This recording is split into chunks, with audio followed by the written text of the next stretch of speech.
السلام علیکم، آپ کو میرے چینل پر خوش آمدید ہے۔ آپ سے گزارش ہے کہ میرے چینل کو سبسکرائب کریں اور لائک کریں اور زیادہ سے زیادہ شیئر کریں۔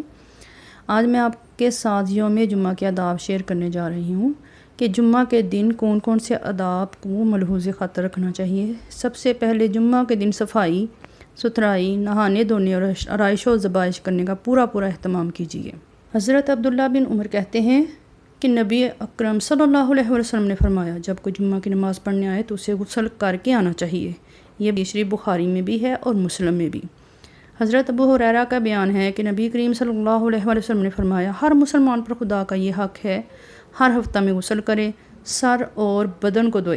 ایک اور جگہ حضرت ابو ہریرہ رضی اللہ تعالیٰ عنہ سے روایت ہے، فرماتے ہیں کہ نبی کریم صلی اللہ علیہ وسلم نے ارشاد فرمایا، افضل ترین دن جس پر سورج طلوع ہوا وہ جمعہ کا دن ہے۔ اسی دن آدم علیہ السلام پیدا ہوئے، اسی دن وہ جنت میں داخل کیے گئے اور اسی دن وہاں سے نکالے گئے اور خدا کے خلیفہ بنا لیے گئے اور اسی دن قیامت قائم ہوگی۔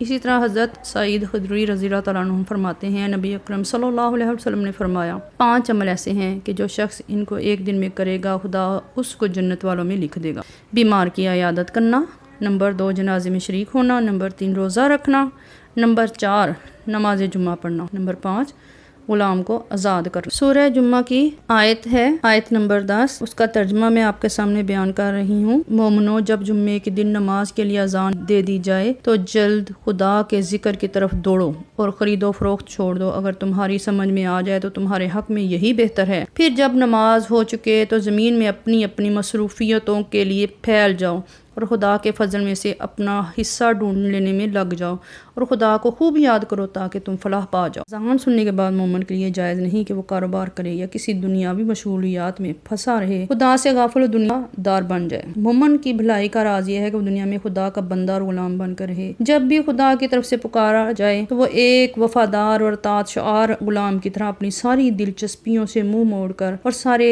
دنیاوی مفادات کو ٹھکرا کر خدا کی راہ میں دور پڑے اور اپنے عمل سے یہ اعلان کرے کہ تباہی اور ناکامی یہ نہیں ہے کہ دین کے تقاضوں پر دنیاوی مفاد کو قربان کر دے، بلکہ ناکامی اور تباہی یہ ہے کہ آدمی دنیا بنانے کی دھن میں دین کو تباہ کر ڈالے۔ حضرت ابو سعید خدری ہی کی ایک روایت اور ہے کہ نبی کریم صلی اللہ علیہ وسلم نے فرمایا، جو شخص جمعہ کے دن سورہ کہف پڑھے گا اس کے لیے دونوں جمعوں کے درمیان ایک نور چمکتا رہے گا۔ یہ حدیث شریف نسائی میں ہے اور حضرت ابو ہریرہ سے روایت ہے، بیان کرتے ہیں کہ نبی اکرم صلی اللہ علیہ وسلم نے فرمایا، جو شخص جمعہ کی شب میں سورہ دخان کی تلاوت کرے اس کے لیے 70,000 فرشتے استغفار کرتے ہیں اور اس کے سارے گناہ معاف کر دیے جاتے ہیں۔ ترمذی شریف میں روایت ہے اور نبی اکرم صلی اللہ علیہ وسلم نے فرمایا ہے، جمعہ کے دن میں ایک ایسی مبارک ساعت ہے کہ بندہ اس میں جو بھی دعا مانگتا ہے وہ قبول ہوتی ہے۔ یہ بھی حدیث شریف بخاری میں ہے۔ نماز جمعہ کے اتنے فضائل اور اتنے آداب ہیں، ان میں سے میں نے صرف چند آپ سے شیئر کیے ہیں۔